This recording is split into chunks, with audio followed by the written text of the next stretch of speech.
What's going on, guys? TJ the Big Sports Guy here. We are going to talk about a couple of different things today.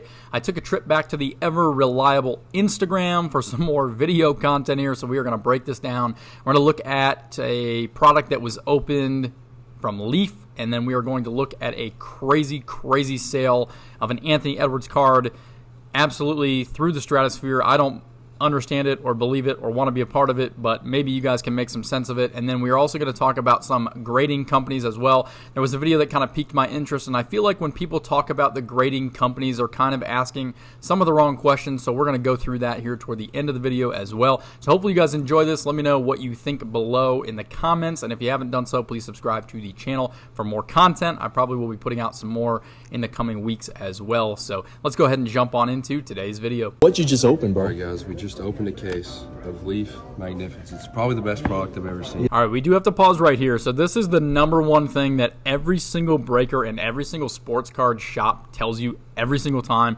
a new product is released. This is probably the greatest product I've ever seen. We hear that about every single product. Anytime there's a new one, it doesn't matter what it is. It could be Bowman Baseball. It could be Panini Eminence. It could be Flawless. It could be National Treasures. It could be anything. It does not matter. It could be Optic. It could be Donruss. It does not matter at all. Every time there's a new product release, this is what we hear. This is the absolute best product ever. And I just want to talk about a little bit of these, like some of the Leaf products, and give you some examples of why I don't think it's the best product ever. But let's continue watching here before we get started into that. Booklet is the biggest booklet ever. This many good players on one patch. Look at that. You got Babe Ruth, bat, okay. You got Walter Payton tag, Tom Brady, Wilson, Joe Montana, Dan Marino. You got Larry Bird, Dr. J, Kobe. All right, definitely a very cool card. I'll give him that. A lot of big name players, a lot of patches in here. It's a cool card. It's unique. It's something that you don't really see out of a lot of products. Leaf kind of specializes in these, where you get those multiple cross-sport type cards with, jerseys and things like that. But let's keep watching. Giannis, Mike Tyson, Messi, Muhammad Ali, Pele. That's just the first card. Okay. Then we go with the Jerry West. Okay. This was one of the lesser cards in the case. Then we have a Peyton Manning, Eli Manning dual autograph. Dude, I think And then they're it brothers. can't get any better. It does get better. Oh my. Nadal, Ronaldo, patch auto, numbered 3 of 3. Okay. Then you have a 1-on-1 Steph Curry, Allen Iverson, Tony Parker autograph.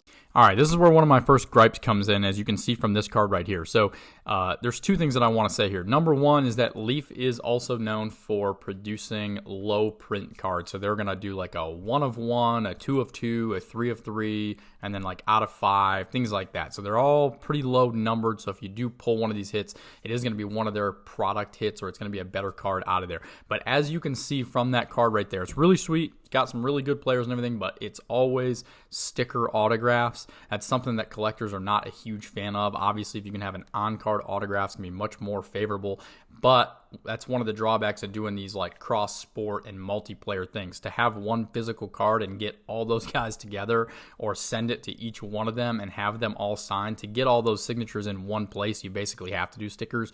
You can't do on-cards, but that's kind of one drawback about Leaf. Then you have Sandy Koufax 2 of 2. Then you have a Messi, Ronaldo, dual autograph, 1 out of 4. Then you have an Anthony Edwards and John Morant dual autograph. Then you have a Dame patch auto. Okay. And then to end things off, Steph Curry autograph.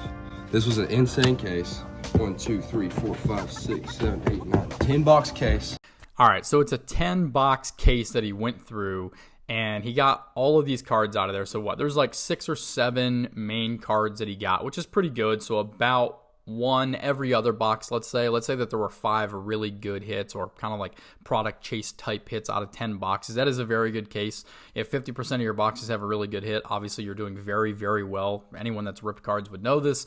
But having those cards they're still not even going to equate back to the value that he paid for this case, because Leaf's resale value is just so low. And that's one of the things that I think is a kind of a pro and a con about Leaf from my perspective, is that if you're a collector and you like these things and they're really unique and cool, and you recognize the fact that you can't get them elsewhere, it's a good draw to their product, especially for the price point. So if you don't buy and rip the product yourself, but you wait for other people to rip it, and then they're selling these cards like on eBay or other platforms, you can go out and you can buy a really unique, cool card. It's not really that expensive because there's not a huge resale value.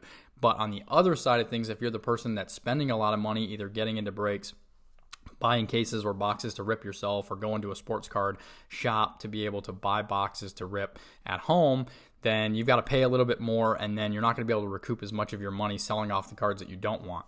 Now, ideally, anyone that rips cards, you're doing it for one main reason, which is to collect the cards, right? So you're going to rip the boxes, you're going to keep the ones you want, and then you sell off the stuff you want to help you recoup some of the cost, but then the rest of the money that you had spent just goes toward your actual collection.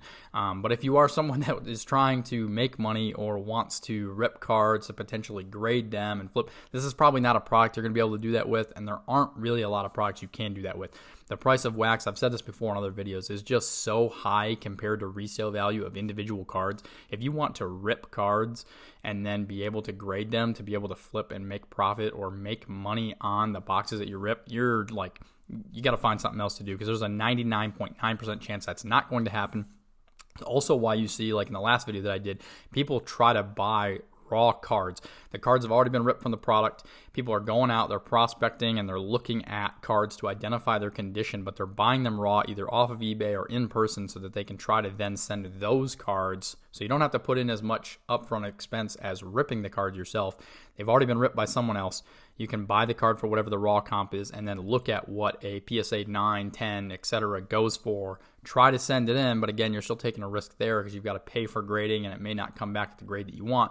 But you can try to make money that way as well. So I just don't think there's a lot of resale value in Leaf. But again, it's a cool, fun product for people that want like a cheaper way to chase really cool multi-sport or cross-functional type cards, if you will. So let's go ahead and jump into the next one here. This is going to be kind of crazy too. So I saw this come up. I think it was Alt's Instagram page.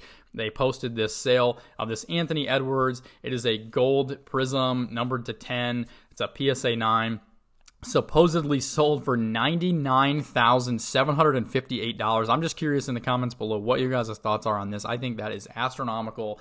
It's for a guy who really, I mean, he's not a superstar as compared to like a Steph Curry, a LeBron James, a Luka Doncic, or a Jason Tatum. He's not really in that same echelon. Even the Tatums and the Luka Doncic, I mean, it looks like those two teams are going to be playing for the championship this year. Neither of them have won a championship. Edwards might be the third man in line. These prices are just so out of line for what these guys are actually, where they actually stack up against the history of the sport. And even if Anthony Edwards was to be amazing and had they won the championship this year, that's still only one championship. It's 1 year. To spend $100,000 on a card for a guy that's maybe won one championship, he didn't even do it. So just absolutely crazy. It blows my mind. So I'm curious what you guys think of that, but I think it's absolutely ridiculous. I forget to tell you, I'm looking for a second grading company. I've sent the bulk of my cards into PSA to be graded. There's a shocker. Someone else that uses PSA as their primary source of grading. I'm blown away. But my theory is there is a gap to be filled in the market with a second grading company. And I would be curious to know what he means by this, that there is a gap to be filled by a secondary grading company. There is SGC, there's BGS. He goes through some of these here in a minute. There's Arena Club, there's CSG, which I'm not sure if they're still doing their thing or if they got acquired by someone else or whatever. There's HGA. There's all kinds of grading companies out there. So I think maybe what he's talking about is a second powerhouse behind PSA, because it's kind of feels like or seems like from the inside of the hobby that it's PSA and then everybody else, right? And so he's going to talk through a couple more things. Let's listen to this, and then I'm going to circle back. But I think this is where a lot of guys that talk about card grading are kind of off topic, and they're not really asking the right questions. And some of the brands that I'm looking at are, of course, BGS. Another one that I've heard a lot of people really like, SGC. One that I'm pretty excited about because of the tech behind it is Arena Club, Derek Jeter's new grading company. I think the slab looks pretty nice. I also really like the subgrades, and then if you scan the QR code on the back, it gives you the details detailed report of the actual card. I think that transparency and feedback is awesome. There it is. Hopefully you guys caught that. The transparency and the feedback. He finally hit the nail on the head. See, everyone's asking the wrong questions about all these different grading companies and how they're doing and what their slabs look like and this and that. But that's what we need to get back to, the transparency and the feedback that we get. Because why is there such a discrepancy and such a variance in the way that these companies grade cards? How can you crack out a 6 or a 7 in one company and get a 9 or a 10 in another company?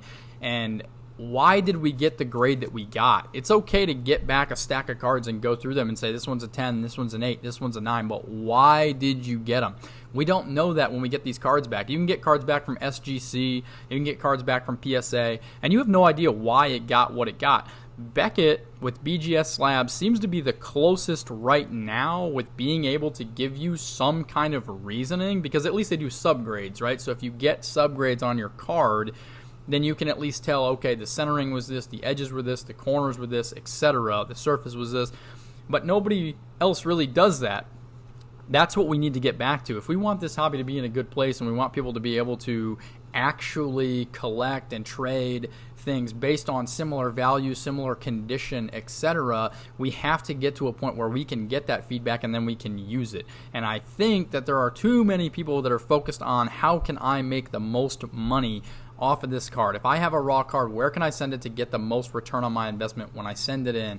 And that's what the problem is. The problem is not deciding who's second behind PSA. It's who's going to give me the most value. If there was a company that ranked supreme that was similar to a PSA that also gave us all of the transparency and all the feedback that we're asking for and we've been saying for years. I mean, a lot of people got back into this hobby around 2019 and 2020. And then PSA had that big, long shutdown where it took months and months or even years for you to get your cards back.